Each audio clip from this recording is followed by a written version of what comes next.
Hello students, good afternoon to all. Today we will going to start our exercise 3.1.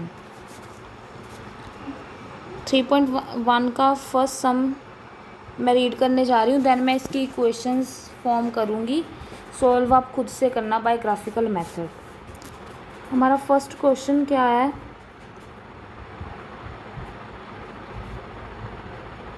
First question की statement ध्यान से सुना, मैं read कर रही हूँ. Aftab tells his daughter 7 years ago. देखो फर्स्ट ऑफ ऑल ये ना हमें जो सम दिया हुआ है, this is a sum of age कि Aftab tells his daughter 7 years ago I was 7 times as old as you. मतलब ये जो सम्स होते हैं ऐसे एज के सम होते हैं जिसमें एज की बात की जाती है कि मैं क्या 7 years ago उससे बड़ा था इतने ईयर या फिर छोटा था. जो भी एज के सम होते हैं इसमें आपने एक चीज़ ध्यान रखनी है. कुछ वर्ड्स होते हैं जैसे एगो, बिफोर. एगो बिफोर इसका मतलब होता है पहले. एगो या बिफोर लिखा हो इसका मतलब क्या होता है? पहले. ये पहले की बात की जा रही है. तो जब भी एगो और बिफोर की बात होती है तो इसका मतलब है पहले. तो हम जो भी किसी की एज है, मान लो किसी मतलब मेरी एज मान लो 20 है, तो अगर मैं बात करूँ 5 years एगो, तो हमेशा जब भी एगो या फिर 5 year बिफोर की बात की जाती है तो हम जो एज है एक्चुअल उसमें से वो 5 year क्या कर देंगे? रिड्यूस कर देंगे, माइनस. ये चीज़ आपने ध्यान रखनी है. जैसे कितनी रह जाएगी? 15 years. ये चीज़ याद रखनी है कि जब भी एगो और बिफोर की बात की जाती है, जितने भी ईयर, चाहे 5 year एगो, 10 year एगो, 11 year बिफोर, कुछ भी ऐसी बात की जाती है, तो जितने ईयर्स पहले की बात की जा रही है उतने ईयर्स हमने क्या कर देने हैं? माइनस कर देने हैं. एक चीज़ और याद रखना कि ये जो हमने जो माइनस करने हैं, जैसे दो पर्सन्स की बात हो रही है, जैसे यहाँ पे Aftab tells his daughter, Aftab और उसकी डॉटर की बात हो रही है, जितने पर्सन्स की बात की जा रही है, आपने ये जो माइनस करने हैं ईयर्स, सब में से डिफरेंट माइनस करने हैं. आफ्ताब की लेट कर लो एक्स है, तो एक्स में से भी 5 लेट जो 5 है वो हम रिड्यूस करेंगे, उसकी डॉटर में से भी अलग से रिड्यूस करेंगे. हर एक ईच पर्सन में की एज में से हम वो 5 years क्या है रिड्यूस करेंगे, अलग अलग के. ऐसे नहीं है एक के कर दिए दूसरे के नहीं करे. एक चीज़ ये ध्यान रखनी है आपने इस सम्स के लिए. एंड सेकंड थिंग इज़, जब भी हमें बात की जाए हैंड्स वर्ड आ जाए, हैंड्स के बाद आपके पास वर्ड आ जाए आफ्टर, हैंड्स आफ्टर, या फिर from now, hands 5 years, hands 5 year after, 5 year from now, ये वर्ड्स आ जाए तो इन वर्ड्स का मतलब होता है बाद, कि ये बाद की बात कर रहा है, 5 साल बाद. 5 year hands, 5 year after, 5 year from now, इसका मतलब है बाद की बात की जा रही है. तो हमेशा जब भी हैंड्स आफ्टर फ्रॉम नाउ की बात की जाए तो हम जो एक्चुअल एज है उसमें वो ईयर्स क्या कर देंगे? ऐड कर देंगे. एगो में हमने क्या किया? माइनस किया. इसमें क्या करेंगे? ऐड. फॉर एग्जांपल जैसे मेरी है 20 में अगर मैं 5 year हैंड्स की बात करूँ तो 5 year बाद की बात की जा रही है, तो यहाँ पे 20 + 5 हो जाएगा, तो कितने ईयर हो जाएगी एज? 25 year. ये चीज़ ध्यान रखनी है हमने. 2 थिंग्स. वैसे सिमिलरली जैसे उसमें भी हमने एगो वाले में से जो मतलब 5 year जैसे एगो की बात की थी पहले, तो मैंने आपको क्या बताया था कि जितने भी पर्सन है सब में से माइनस करने हैं वो 5 year. सिमिलरली जो ये जो आफ्टर वाला केस है हैंड्स वाला, इसमें भी जो 5 year हमने ऐड करने हैं ये ईच पर्सन की एज में से करने हैं, ना कि वन की एज में से. क्लियर हुआ? Now I am read the statement. देखो क्या कह रहे हैं इसमें. Aftab tells his daughter. First of all 2 persons की बात की जा रही है, एक आफ्ताब और एक डॉटर की. फर्स्ट ऑफ ऑल जितने भी पर्सन की जिस भी चीज़ की बात की जा रही है, एज की बात की जा रही है और 2 पर्सन्स की, आफ्ताब और डॉटर. सबसे पहले उन्हें लेट कर लो हमें, क्योंकि आगे कहीं पे एज नहीं दी. जब भी मैं इसको रीड करूँगी फिर सुनना. एक बार हमने लेट कर ली. Let Aftab age equal to x. Aftab की एज को हमने क्या लेट कर लिया? एक्स. और his daughter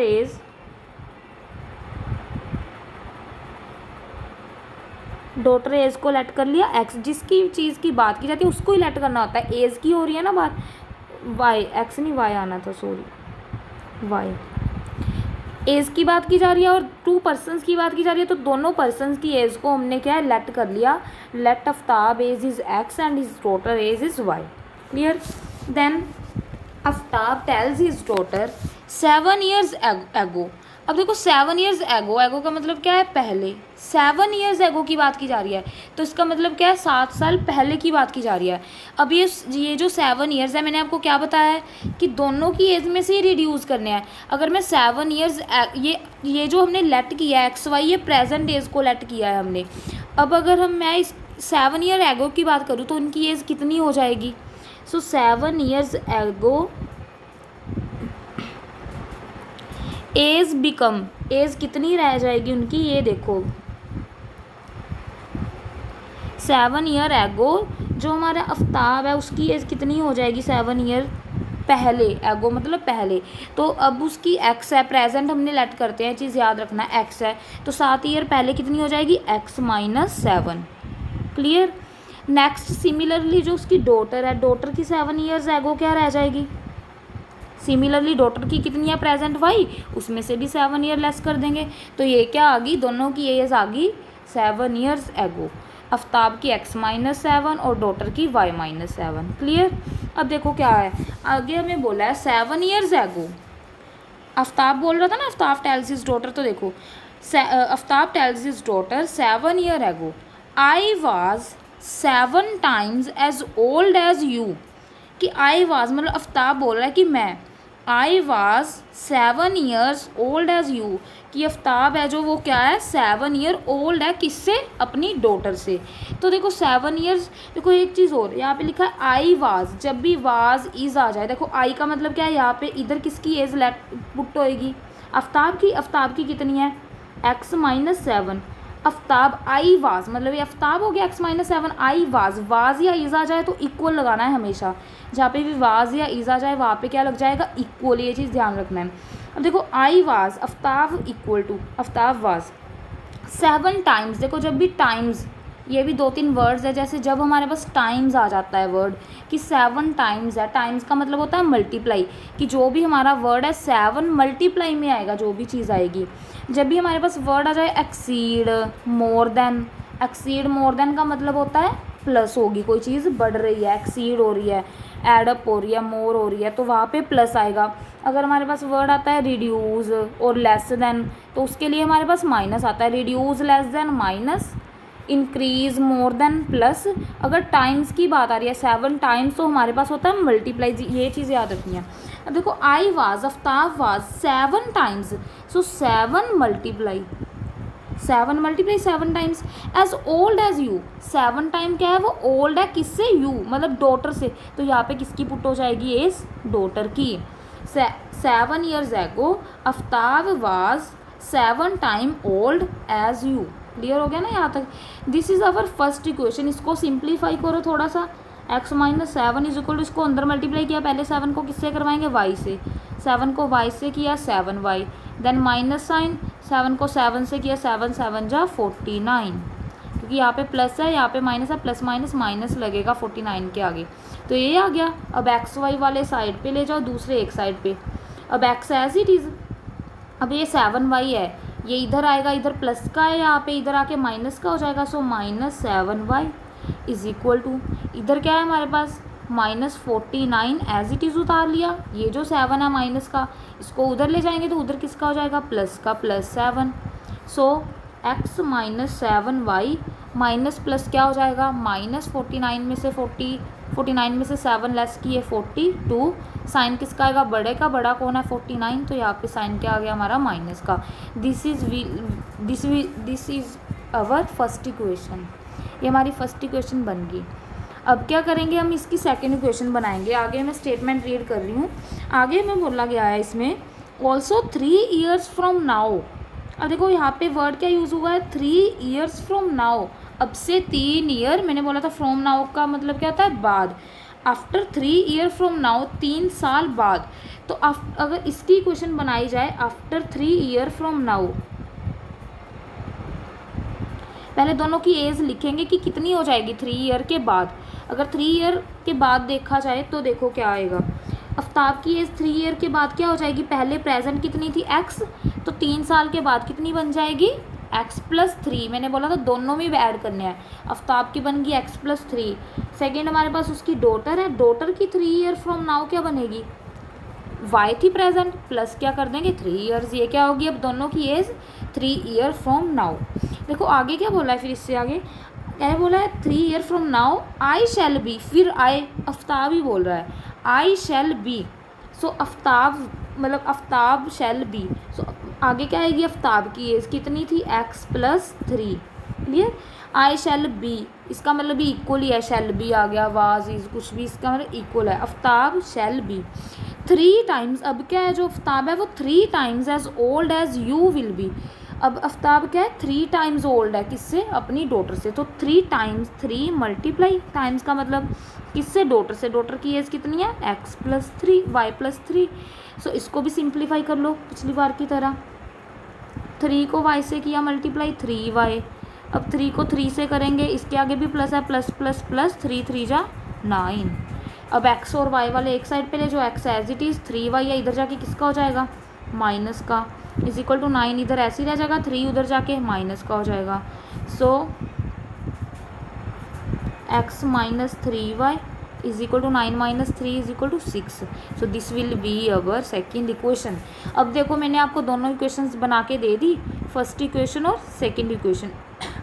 first equation is x minus 7y is equal to -42, second will be x minus 3y is equal to 6। अब क्या सिंपली इसको आगे बोला गया, represent this situation algebraically and graphically. तो सिंपली जैसे मैंने आपको पहली 3 वीडियो में ग्राफिकल मेथड सोल्व करना सिखाया है, सिंपली इसको सिमिलरली उसी तरीके से आप क्या सोल्व कर सकते हो। ग्राफिकल मेथड जो आपकी बुक में है, इसमें ना कई बार आपको वैल्यूज़ और तरह से पुट की गई है, जैसे x की वैल्यू कहीं पे अपनी मर्जी से 2 ले लेते हैं, जो एग्जांपल अगर आप रीड करोगे बुक में से। पर जो मैंने आपको मेथड बताया कि पहले x को 0 पुट करो, y निकालो, y को 0 पुट करो, x निकालो, this will be the easy method as compare to book method. और आपका जो समय बिल्कुल करेक्ट आएगा ऐसे, ये और वैल्यूज़ लेने से सबसे अच्छा मेथड है कि x को 0 कर लो, y निकाल लो, y को 0 कर लो, x निकाल लो। तो ये मेथड ही ट्राई करो, बेस्ट है, इसको भी सोल्व करने की ट्राई करना।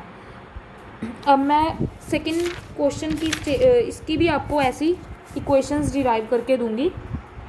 अब मैं सेकंड जो स्टेटमेंट है उसको रीड करूँगी। सेकंड और थर्ड इक्वेशन है वो सेम है, बिल्कुल ईजी है। इस तरह की हमने एक एग्जाम्पल भी सोल्व की थी, जो स्टेशनरी बुक वाली थी, पेंसिल और इरेजर वाली, बिल्कुल सेम है। देखो हमें बोला जा रहा है the coach of a cricket team, जो कोच है क्रिकेट टीम का, बाइज खरीद रहा है क्या 3 बैट एंड 6 बॉल्स फॉर ₹3900। जो कोच है क्रिकेट टीम का बाइज 3 बैट और 6 बॉल्स खरीद रहा है इतने रुपीज़ में। किस चीज़ की बात हो रही है स्टेटमेंट में, बैट और बॉल की, एज वेल एज उस बैट और बॉल की कॉस्ट की बात की जा रही है। 3 बैट खरीद रहा है, 6 बॉल खरीद रहा है और 3900 बैट बॉल और कॉस्ट की बात की जा रही है। सो सबसे पहले हम क्या कर लेंगे, लेट कर लेंगे क्या, cost of bat as well as cost of ball. पर ये चीज़ ध्यान रखना, मैंने पहले ही बताया था कॉस्ट ऑफ 1 बैट हमेशा सिंगल चीज़ की लेट करनी है, कॉस्ट जो भी हमने लेट करनी है।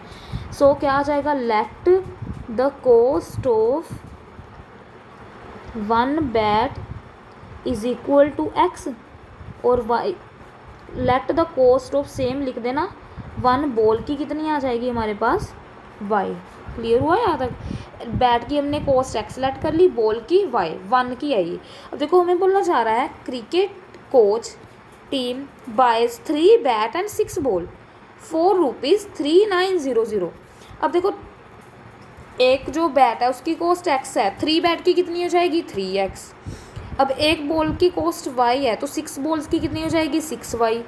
अब अगर टोटल कॉस्ट है, जो टोटल दोनों चीज़ें 3 बैट और 6 बॉल 3900 में खरीद रहा है, तो टोटल कॉस्ट कैसे निकलेगी, दोनों का क्या कर देंगे हम एडअप। तो क्या बनाओ फिर इक्वेशंस, 3 बैट की कॉस्ट 3x प्लस 6 बॉल की 6y इज इक्वल टू कितने में खरीद रहा है 3900, that will be equal to total cost. This is our first equation. ये बिल्कुल सिंपल है। ये चीज़ ध्यान रखो जैसे ये क्वेश्चन आपकी बन गई 3x + 6y = 3900। अगर इसमें से कुछ कॉमन आ रहा है तो हम कॉमन करके कटवा भी सकते हैं, इसको सिंप्लीफाई कर सकते हैं। कैसे? 3x + 6y दोनों में से क्या कॉमन आ रहा है? 3 दोनों में कॉमन आ रहा है। अगर मैं यहाँ से 3 निकाल लूँ तो अंदर क्या रहेगा? x + 3 के टेबल पे 6 कितने पे जाएगा? 2। 2y = 3900। इसको वैसे मर्जी है, नहीं करना ना करो, सिंप्लीफाई कर भी सकते हो। तो आगे 3 है जो इधर मल्टीप्लाई में, उधर जाके किसका हो जाएगा? डिवाइड का। सो x + 2y = 3900 divide by 3। Cut रहा है ना 3 पे, कितने पे जाएगा ये? x + 2y, 3 1 जा 3 3 जा 9 1300। तो ये कट करवा के ये आ गया, सिंप्लीफाई करके भी लिख सकते हो। That will be your first equation. Clear हुआ? अब सेकेंड इक्वेशन फॉर्म करेंगे। सेकेंड हमें बोलना चाह रहा है लेटर शी बाइज, फिर बाद में वो क्या खरीद रहा है? Another bat. Later she buys another bat, simply बोला है अनदर बैट, मतलब अनदर बैट ऐसे नहीं बताया कितने, अनदर बैट मतलब सिंगल बैट की बात की जा रही है। Later she buys another bat, एक बैट खरीद रहा है, एंड 3 मोर बॉल्स, और बॉल्स कितनी खरीद रहा है? 3 ऑफ सेम काइंड फॉर ₹1300। कितने में खरीद रहा है? 1300 में। शी बाइज अनदर बैट, मतलब एक बैट की कितनी होगी? x + 3 बॉल्स हैं, तो 3 बॉल की 3y = कितने में खरीद रहा है? 1300 में। तो बस ये बन गई हमारी सेकेंड इक्वेशन। इसमें कुछ कॉमन भी नहीं आ रहा, सिंप्लीफाई नहीं हो रहा। So that will be our second equation. आगे represent this situation algebraically and graphically. Simply इन दोनों इक्वेशंस को आप क्या है, ग्राफिकल मेथड से सोल्व कर लोगे और आपका आंसर आ जाएगा। पीछे आंसर्स चेक कर सकते हो मैथ में। मैं आपको एक बार इस क्वेश्चंस की है जो फ़ोटो क्लिक करके भी आपको सेंड कर दूंगी। इनको जिनके पास मैथ नहीं है वो इसमें से कर लेना। फिर जो थर्ड क्वेश्चन है उसकी भी मैं आपको बनवा देती हूँ। जो इक्वेशंस है बिल्कुल सेम है सेकंड की तरह ही। देखो भाई इसमें क्या है, the cost of 2 kg of apples, जो कॉस्ट है 2 kg of apples and 1 kg of grapes on a day was found to be ₹160। अब इसमें भी क्या है, कॉस्ट की बात की जा रही है और कौन कौन सी क्वांटिटी है? Apple and grapes. तो सिंपली एप्पल ग्रेप्स है, उनकी कॉस्ट है। तो हम क्या, अब देखो एक चीज़ और देखो, यहाँ पे कॉस्ट ऑफ 2 kg, kg में बात की जा रही है, 2 kg की कॉस्ट है ना। तो हम जो कॉस्ट लेट करेंगे, हम क्या लिखेंगे? Late the cost of 1 kg of Apple. हम भी जो कॉस्ट है वो 1 kg में ही लेट करेंगे। वहाँ पे जैसे सिंपली 1 बैट की कर ली थी, यहाँ पे हम क्या कहेंगे? Late the cost of 1 kg Apple will be x and let the cost of 1 kg grapes is y। अब देखो कैसे, लेट कॉस्ट ऑफ kg में, तो kg में ही लेट करनी है। 1 kg apple = x, then let same लिख देना, कॉस्ट ऑफ यहाँ पे 1 kg ग्रेप्स आ जाएंगे, ग्रेप्स की कितनी है? y। क्लियर हुआ? Let cost of 1 kg Apple x, 1 kg of grapes is y। अब इक्वेशन बनाएंगे सिंपली, कॉस्ट है, अब 1 kg ऑफ एप्पल कितनी है? x है कॉस्ट। 2 kg ऑफ एप्पल की कितनी होगी? 2x। और देखो हमें बोला है बनाओ equation, cost of 2 kg of Apple, 2 kg of Apple की 2x and 1 kg of grapes. तो 1 kg ऑफ ग्रेप्स तो सिंपली y है, y रहेगा, 1y लिख लो, y लिख लो, कोई फ़र्क नहीं। कॉस्ट की बात तो टोटल कर दिया हमने, बीच में सम डाल दिया प्लस। कितनी है दोनों की कॉस्ट? ₹160 इक्वल टू किसके रख दिया? 160 के। सिंप्लीफाई कुछ कॉमन नहीं निकल रहा, नहीं सिंप्लीफाई हो रही। That will be our first equation. Clear? Second equation, after a month the cost of 4 kg of Apple. अब एक मंथ के बाद जो कॉस्ट थी 4 kg of Apple and 2 kg of grapes is 300। अब क्या 4 kg ऑफ एप्पल है, 1 kg of Apple की x, 4 kg की 4x plus 2 kg of 1 kg of grape y, 2 kg of grape की बात किया तो 2y = कितनी है? 300 है। That will be our second equation. इसमें तो कॉमन आ रहा है ना, 4 और 2 में से 2 कॉमन आ जाएगा, तो कॉमन कर लो। 2 को कॉमन किया, 2 के टेबल पे 4 कितने पे जाएगा? 2 पे। 2x प्लस 2 के टेबल पे 2 1 पे, 1y = 300। सो सोल्व करेंगे, 2 इधर मल्टीप्लाई में, उधर जाके किसका हो जाएगा? डिवाइड का।